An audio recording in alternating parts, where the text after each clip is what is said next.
Trump's tax plan. The president announces his proposal for a simple, fair tax code. We have a report from the White House. Taliban target. The terror group tries to attack the plane of Secretary of Defense Jim Mattis. The Holy Father's ambitious campaign. Pope Francis launches an initiative to welcome migrants. We're in Rome. And one-on-one. Pope Francis has become the voice of the voiceless. I sit down with one of the Holy Father's closest advisors to talk about how the U.S. can help migrants and follow the Pope's example. On EWTN News Nightly for Wednesday, September 27th, 2017.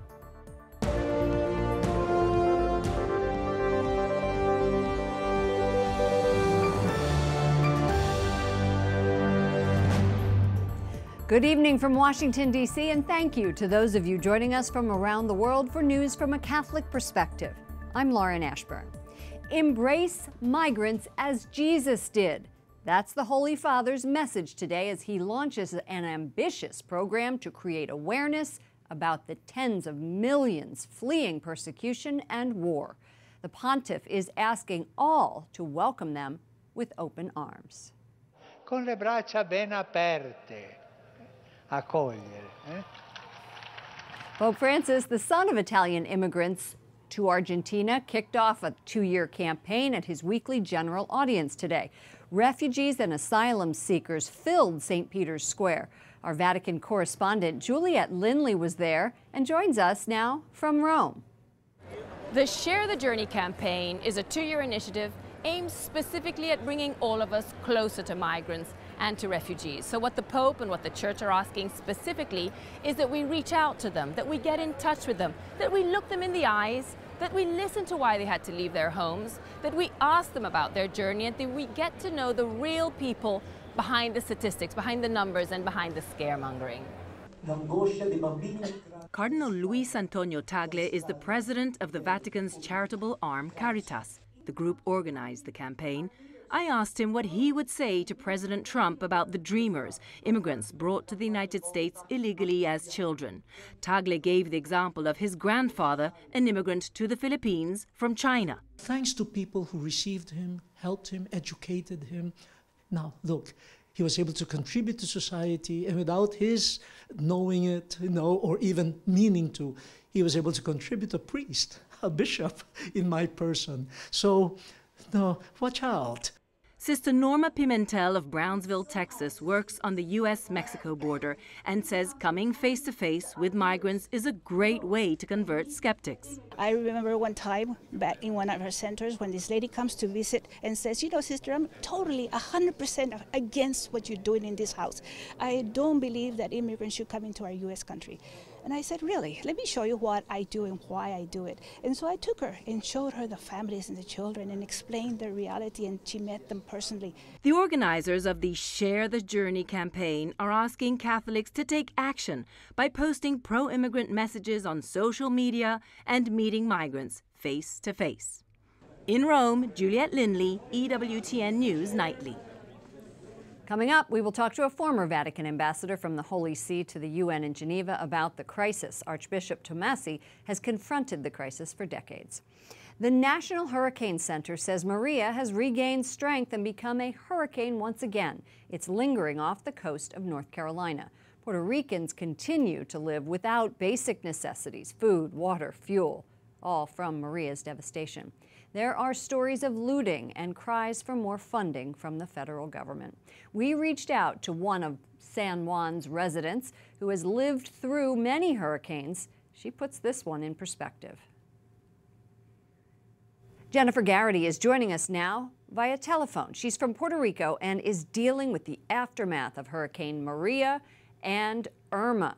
It's quite depressing to see the island completely decimated. It looks like, you know, a war zone out there. There's trees have no leaves left, and an entire island without electricity poses a lot of obstacles and struggles for everyone. But we are a very strong community-oriented island, and everyone is very positive that we'll get through this. The federal government, by its nature, has to help us because we are American citizens and we have gone through a catastrophe. And FEMA has been working very hard with the local government to provide the necessary resources for mitigation and rebuilding. But right now, there are communities that have lost everything. Families have lost the roof over their heads, all their clean clothes, shoes, even the books for children at schools. And they're hard-to-reach communities that still don't have a drop of water, and they have no drinking water, they have no electricity. We were never prepared to have an entire island struggling at the same time. So we are having problems getting gasoline. The lines for gasoline alone, even for the cars, are 6-7 hours a day. And now add to that, people need gasoline for their generators. And so the lines get, are triple on that. It's a very big challenge. Jennifer Garrity, thank you so much for joining us from Puerto Rico. You're welcome. Have a great day. Bye-bye. Today, the president and congressional Republicans are unveiling a far-reaching $5 trillion plan to slash taxes for individuals and corporations. The goal? To simplify the tax system. Correspondent Wyatt Goolsby reports from the White House. Good evening, Wyatt. Good evening, Lauren. President Trump says he wants a fairer tax system that levels the playing field for everyone, American workers, small businesses, and the middle class. The president laying out exactly how he wants to do that on a visit to Indiana this afternoon. President Trump is touting a tax overhaul while visiting the vice president's home state of Indiana. We're going to cut taxes for the middle class, make the tax code simpler and more fair for everyday Americans, and we are going to bring back the jobs and wealth that have left our country. Key parts of the plan include reducing 7 tax brackets to 3, doubling the standard deduction for both individuals and families, and increasing the child tax credit and opening it up to families with higher incomes. The political stakes are high for the president and Republicans, whose agenda on health care is largely stalled. Ronald Reagan was the last president to overhaul the tax code. That was over 3 decades ago. Adam Michel, a conservative tax policy expert, says it's time for another revision. It's just come to a tipping point where businesses are leaving the United States, aren't investing in the United States, American workers' wages aren't rising as fast as they should, and tax reform can fix, or at least go a long way to fixing many of these problems. But not everyone agrees with the GOP plan. The Washington, D.C.-based Economic Policy Institute says the middle class will bear the burden. The think tank tweeting today, "Newest Republican tax framework is what we knew it always would be, tax cuts for the rich." House Speaker Paul Ryan disputes that, saying the goal of tax reform is to help the middle class get relief. There are still lots of questions the president and fellow Republicans have yet to answer, including how to pay for the cuts without driving up the federal deficit. Lauren? Thank you, Wyatt. In a runoff fight for an Alabama Senate seat held by now Attorney General Jeff Sessions, the former Chief Justice of Alabama, Roy Moore, is the victor. He defeated Senator Luther Strange, despite President Trump's campaign support. This is a time for victory. It's a time to remember the struggles we've gone through. Moore was twice ousted as Alabama's Chief Justice. He was backed by Sarah Palin and Steve Bannon. He faces off against Democratic challenger Doug Jones in December.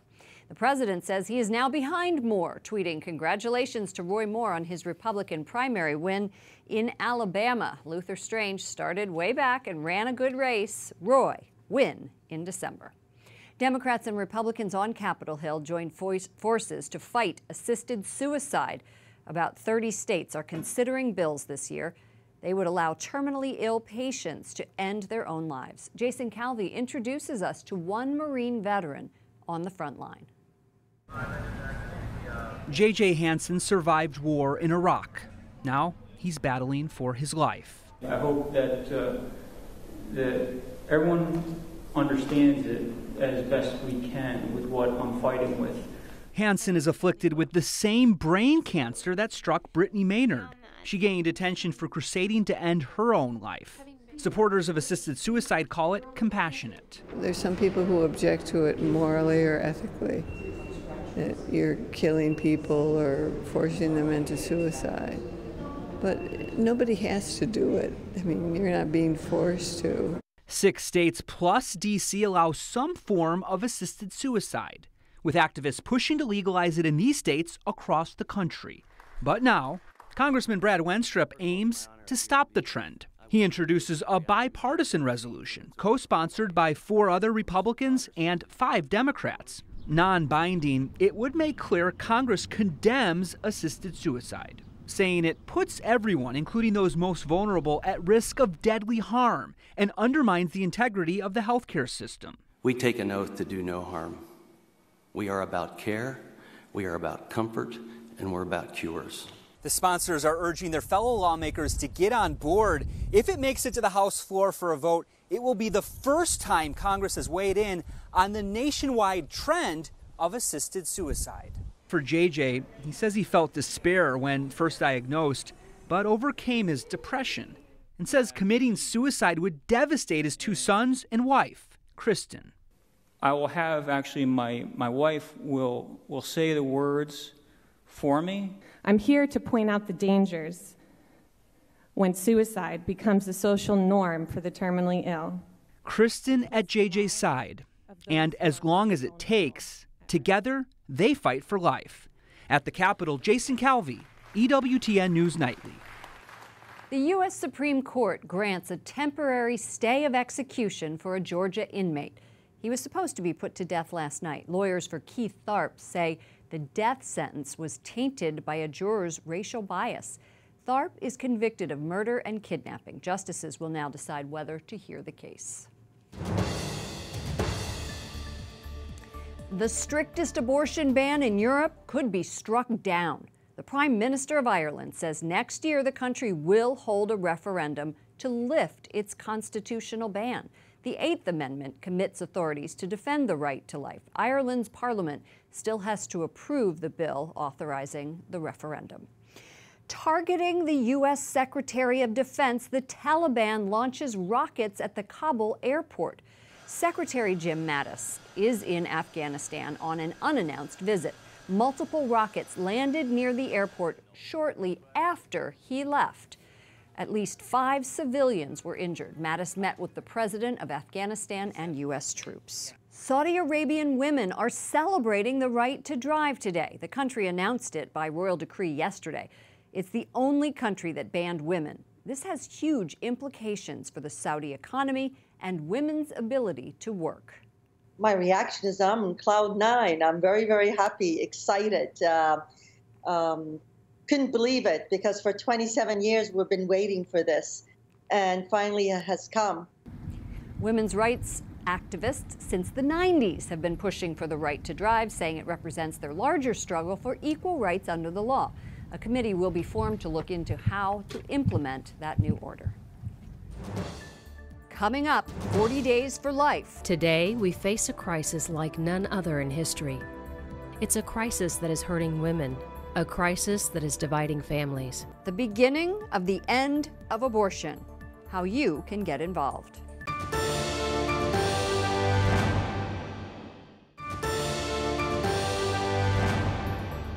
One of the Holy Father's closest advisors is spreading the word. Yesterday, I sat down with Archbishop Silvano Tomasi, the Vatican's former top diplomat at the United Nations in Geneva.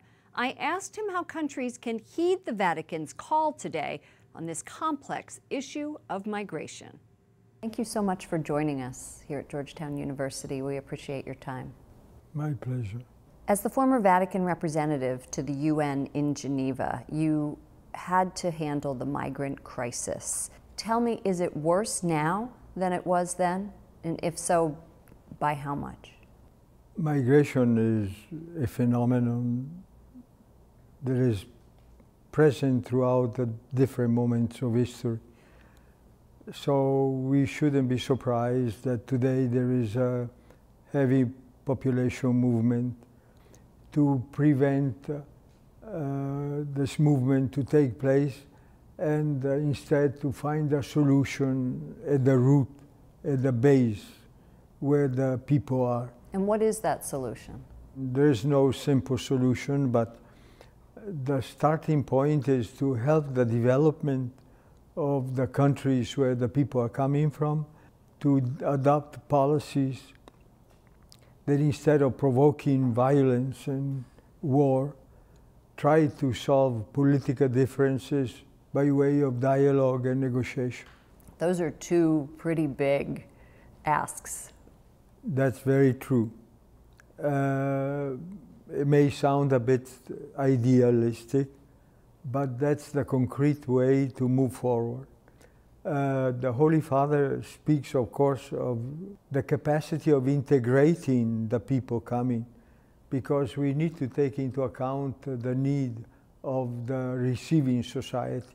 So we need to balance and to find the creative ways to respond to this current emergency.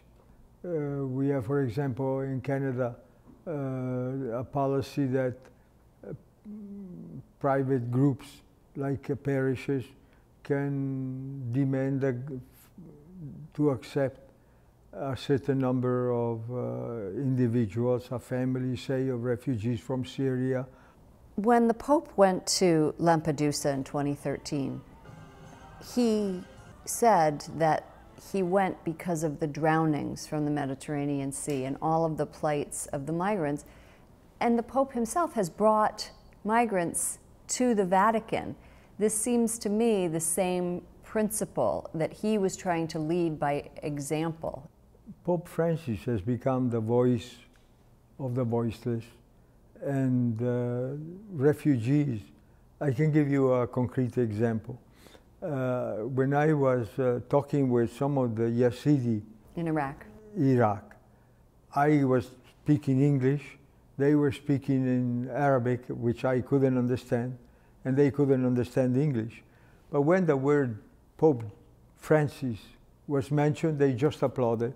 There is a recognition that this man is their voice, and it's not an abstract appeal, an emotional, religious, sentimental appeal. It's a concrete voice of reason. It was a lovely interview sitting down to talk with him. Archbishop Paul Gallagher, the Vatican's current secretary for relations with states, tells the United Nations in New York that Christians remain the most persecuted faith group in the world, and he's calling on the UN to pursue peace in the world's trouble spots. The full protection of people is only possible with durable peace. However, the protection of civil populations must be assured also during warfare. The Archbishop told the UN it needs to protect human dignity and work toward a nuclear-free world. On Friday, he told the group recent wars show how urgent the need to protect religious minorities is. A Cleveland abortion clinic is asking the state's high court to grant it legal standing to sue over pro-life laws. The clinic is upset it has to carry out testing for a fetal heartbeat before an abortion can be performed. The state's attorney argues that the clinic has not demonstrated true or threatened harm, so it can't legally sue. And a campaign to pray for the end of abortion starts today. Abortions don't happen in the White House. They don't happen in the Capitol building or in the Supreme Court. Abortions happen right where we live.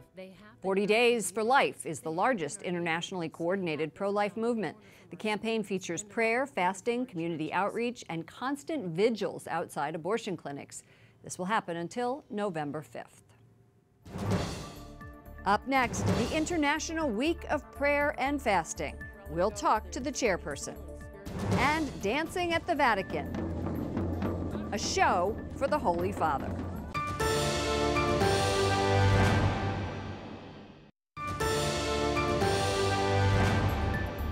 Today is the feast of St. Vincent de Paul. He's known for his dedication to the poor and is the founder of the Vincentians. Vincent is the patron of works of charity. Next week marks the 25th anniversary of the International Week of Prayer and Fasting.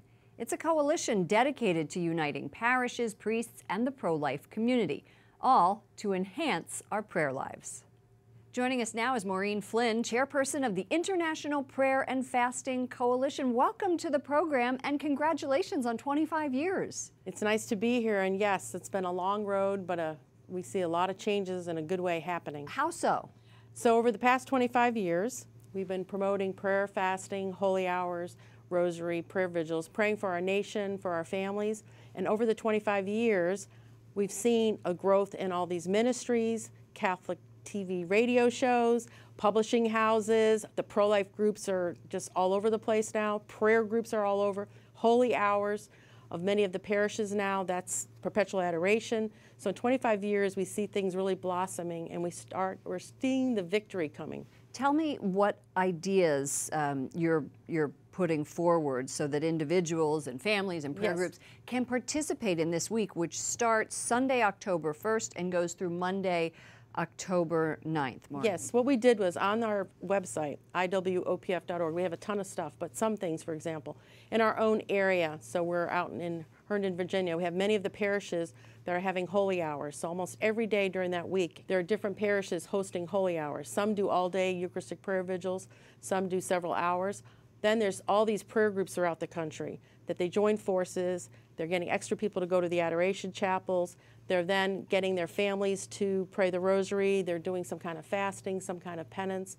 So it's really taken off, and it's built all these years, and we see this year, especially because of what's going on in the world, people say, we want to be part of the solution, part of the cure, and it's prayer. And it's prayer. Visit of the Pilgrim Relic of Blood of St. John Paul II. It looks like on the last day, Monday, October 9th, from 9 to 4:30, here at the Basilica of the National Shrine of the Immaculate Conception in Washington, the relic of drops of liquefied blood will be here. Yes, well, this is really exciting. So we just found out over the weekend that we were going to have a visit from the great St. John Paul II with the blood relic, and the Basilica approved of it. This was last minute, but you know, that's how God works sometimes.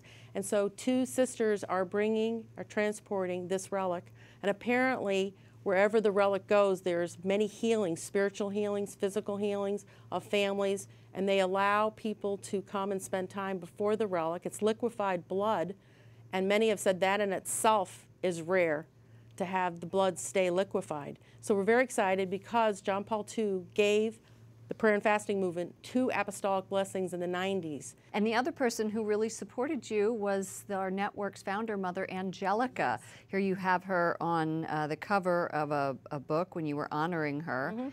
And I know that she spoke at the conference. Yes, Mother Angelica was just a giant for our time, and she's going to be a saint one day. We all know that. Many of us have spent time with her. And so she came and spoke for the Jubilee year, and it was like having a rock star come. The Basilica was packed all day. We estimate about 7,000 people. When she spoke, she kept on turning to the monstrance and looking right at Jesus. And she kept on talking to him. You were so lucky to know Mother Angelica. Thank you for coming by and talking to us about the International Prayer and Fasting Coalition. Maureen Flynn, chairperson. Thank you. Finally tonight, Fiesta! Pilgrims and tourists at the Vatican today at the general audience got a treat. Folk dancers from Mexico.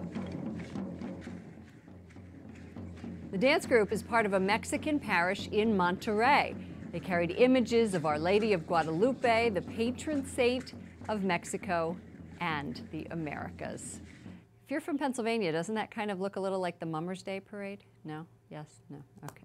For all of us here at EWTN News Nightly, to all of you around the world, thank you for watching. I'm Lauren Ashburn. We leave you tonight with more of the dancing from the Vatican. Good night, and God bless you.